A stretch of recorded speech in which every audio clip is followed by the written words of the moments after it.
थाना मलिरकैंड की हुदूद भटियाबाद से तैयबा नामी लड़की को लापता हुए 5 माह गुजर गए, लेकिन अब तक तैयबा नामी लड़की का कोई सुराग न मिल सका।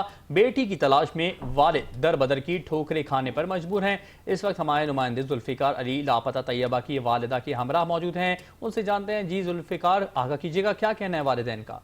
जी बिल्कुल, इस वक्त मैं मौजूद हूँ थाना मलिरकैंड की हदूद में वाक़े भटायाबाद ब्लॉक 9 में गली नंबर 1 तैयबा आवाज़, जो कि 5 महीने से लापता है। अभी तक उसके अहल खाना को कुछ भी नहीं पता और पुलिस की जानिब से क्या कार्रवाई की गई, आए हम जानते हैं उनके अहल खाना से। मुझे कुछ नहीं पता इस वक्त। अभी तक न पुलिस ने मेरे साथ तावन किया, न किसी ने तावन नहीं किया। मैं गई थी KPK में, मुझे जिस बंदे का नाम बताया था वहाँ से मैं अपनी मदद पे खुद गई थी। वहाँ से भी मुझे तैयबा आवाज़ नहीं मिली। मेरी बेटी में क्या नाम है, मैं उधार पे पैसे उठा के लेकर गई थी। वहाँ से फिर मैं आई, मेरा शोर हार्ट के पेशेंट है।